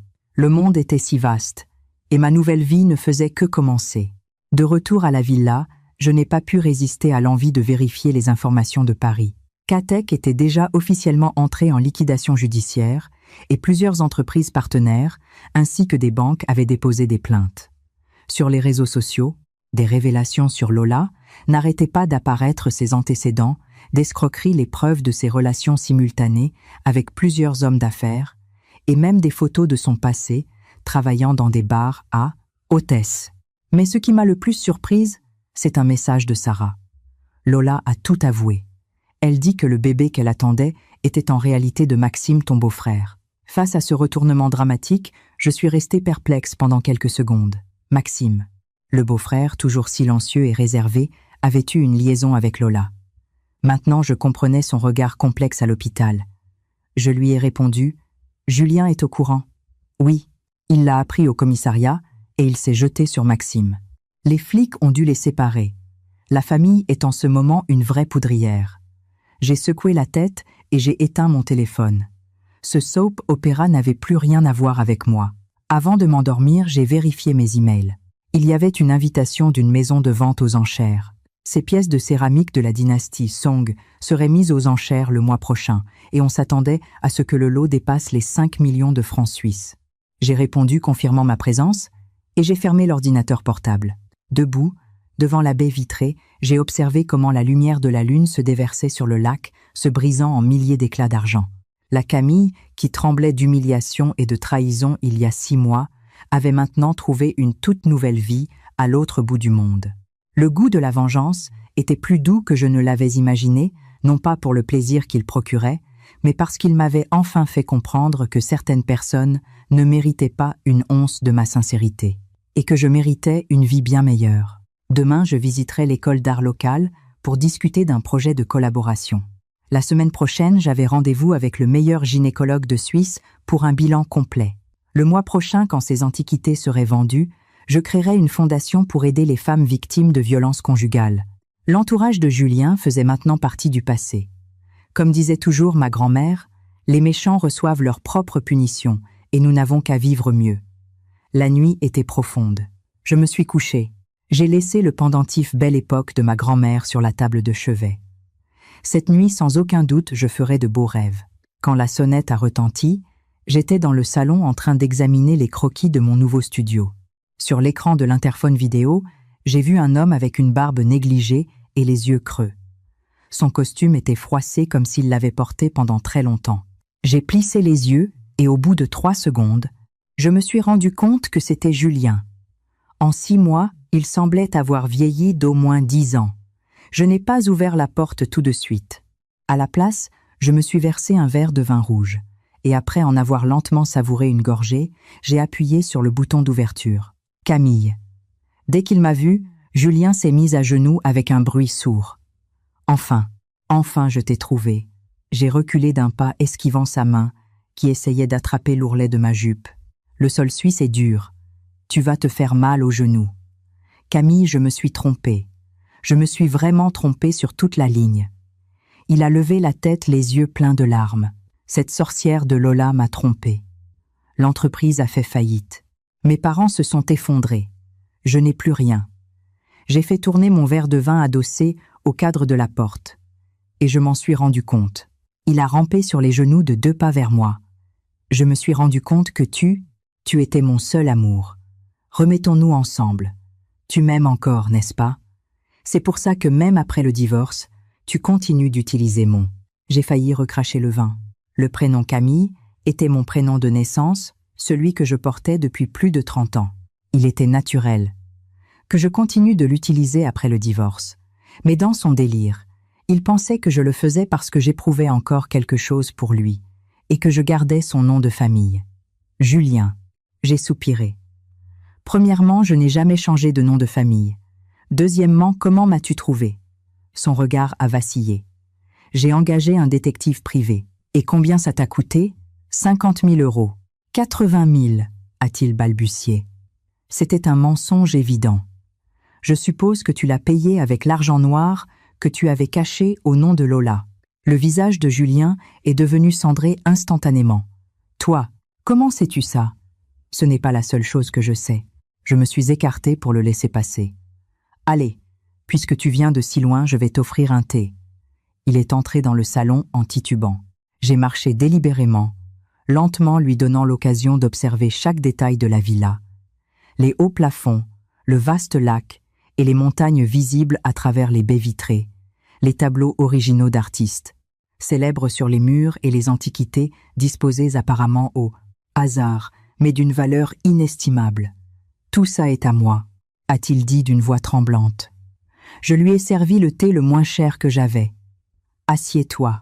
Julien s'est assis avec précaution sur le bord du canapé, comme un plouc visitant la capitale pour la première fois. Ses yeux n'arrêtaient pas de regarder autour de lui jusqu'à ce qu'il se pose finalement sur le bracelet que je portais au poignet gauche. C'était un autre bijou de famille. Ce bracelet, il m'est familia. Bien sûr qu'il t'est familier, ai-je souri. Ta mère a essayé de me l'emprunter une fois.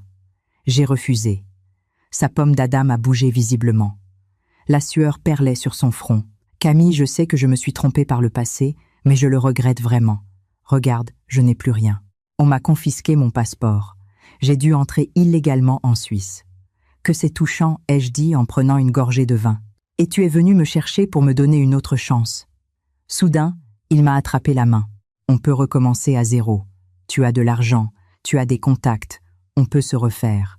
Je te jure qu'à partir de maintenant, je ne vivrai que pour toi. Je me suis dégagée et j'ai sorti un dossier d'un tiroir. Avant de parler de recommencer à zéro, il y a certaines choses que tu devrais savoir. Julien a ouvert le dossier avec étonnement.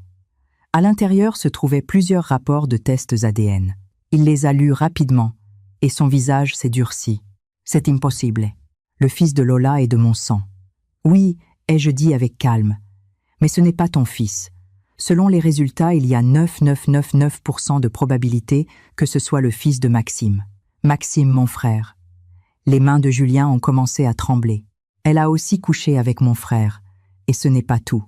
Je lui ai tendu quelques photos supplémentaires. L'acte de propriété de la maison que tu lui as acheté en détournant les fonds de l'entreprise est à son nom et à celui de son cousin. Au fait, ce cousin est en réalité son premier amour. Les photos lui sont tombées des mains. Il s'est effondré sur le canapé, comme une marionnette dont on a coupé les fils. Pourquoi? Pourquoi tu me racontes tout ça? Parce que tu dois le savoir. Je me suis penchée vers lui et j'ai dit mot pour mot. Tu n'as pas tout perdu parce que je me suis vengée. Tu as tout perdu à cause de ta propre stupidité et cupidité. Une étincelle de rage a brillé dans les yeux de Julien, mais il est rapidement revenu à son expression pitoyable. Camille, je sais que tu me détestes, mais pour les 8 années que nous avons passées ensemble. 8 années. Je n'ai pas pu m'empêcher de rire. Tu parles des 8 années pendant lesquelles tu as monté ton entreprise avec mon argent, tout en couchant avec ta secrétaire, ou des 8 années où toute ta famille a comploté pour m'obliger à accepter ta maîtresse. Il a levé la tête. Brusquement, tu étais au courant pour ma secrétaire. J'ai secoué la tête. Sais-tu pourquoi j'ai pu me venger de toi d'une manière aussi parfaite? Parce que je te connais trop bien tes habitudes, tes faiblesses, tous tes sales secrets. Je suis allée à la bibliothèque et j'ai sorti un album photo. Par exemple, sais-tu pourquoi j'ai transféré les biens de cette manière? J'ai ouvert l'album et j'ai pointé une vieille photo. C'est la méthode que ta mère a utilisée pour se débarrasser de la maîtresse de ton père. Moi, j'ai juste appris un peu. Sur la photo, une jeune Béatrice posait triomphalement devant un tas de bijoux. L'arrière-plan était un appartement vide, comme s'il avait été pillé. Le visage de Julien est devenu cendré. Salope. J'ai fermé l'album. Comparé à ce que ta famille m'a fait, j'ai été très miséricordieuse. Au moins, je n'ai pas provoqué d'accident vasculaire cérébral à ta mère, ni d'infarctus à ton père, et je n'ai pas envoyé ton frère en prison. Quoi, Maxime est en prison? Il a bondi sur ses pieds. Qu'est-ce que tu as fait? Je n'ai rien fait. J'ai levé les mains avec innocence.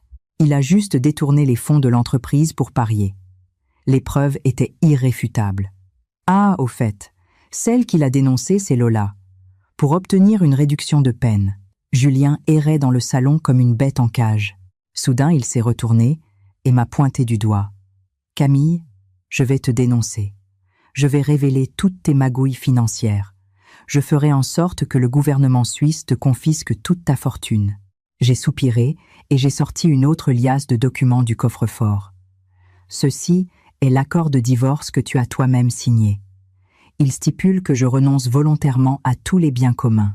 Ceci est l'acte notarié de la division des biens et ceci est le certificat d'investissement légal de l'Office de l'immigration suisse. Je lui ai montré les documents un par un. Tu veux appeler la police? Je peux le faire pour toi. Le visage de Julien est passé du gris au rouge, puis au blanc. Soudain, il s'est jeté sur moi.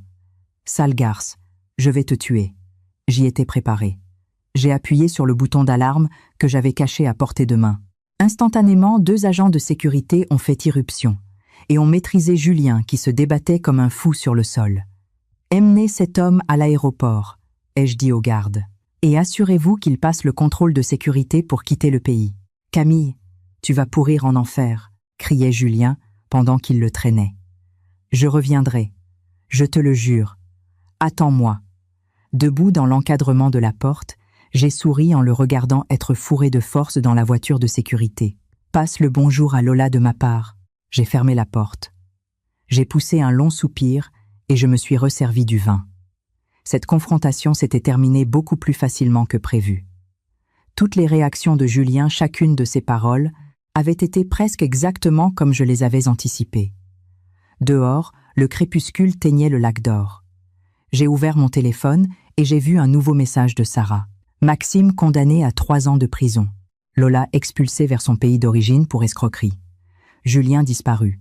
La rumeur dit qu'il a fui en Europe. Fais attention. J'ai répondu, je viens de le voir. Je viens de l'envoyer à l'aéroport. Et j'ai ajouté un emoji souriant. J'ai reposé le téléphone et je suis retourné dans mon studio pour continuer à travailler sur mes croquis. Ma marque personnelle Phoenix Rising était sur le point de lancer sa première collection. Le thème était résurrection. Les expériences qui m'avaient autrefois causé tant de douleur étaient maintenant ma source d'inspiration. À 20h, la sonnette a de nouveau retenti. Sur l'écran de l'interphone vidéo, un coursier tenait une élégante boîte cadeau. Je l'ai ouverte. À l'intérieur, il y avait une broche, un phénix aux ailes déployées fait de rubis et d'or. C'était la première pièce que j'avais dessinée. Une carte jointe disait « Pour célébrer une nouvelle naissance ». Avec toute mon affection Marion. J'ai accroché la broche sur mon revers et j'ai fait un tour devant le miroir. Le phénix brillait sous la lumière, comme s'il était vraiment sur le point de renaître de ses cendres. 2 ans plus tard, dans le jardin de ma villa dans les Alpes suisses, se tenait ma première exposition individuelle, Résurrection. 30 œuvres étaient harmonieusement disposées sur la pelouse.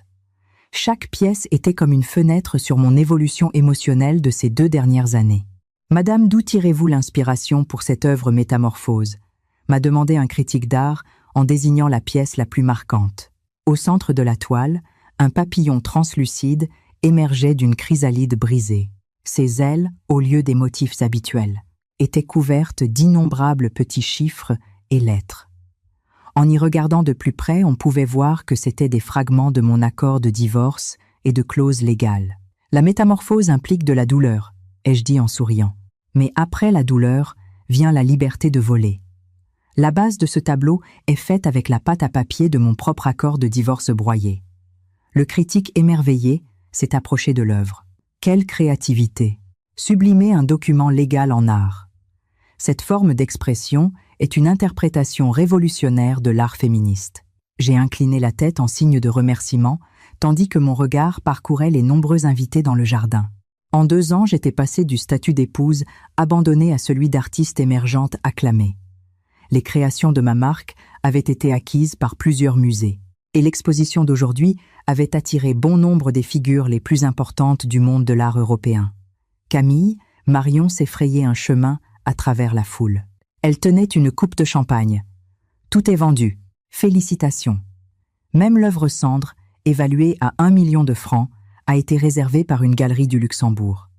J'ai pris la coupe et j'ai trinqué avec elle. Au nouveau départ. Au nouveau départ, a dit Marion, en me faisant un clin d'œil. Ah, au fait, ton père vient de m'appeler. Il dit qu'il a des nouvelles importantes et que tu dois le rappeler.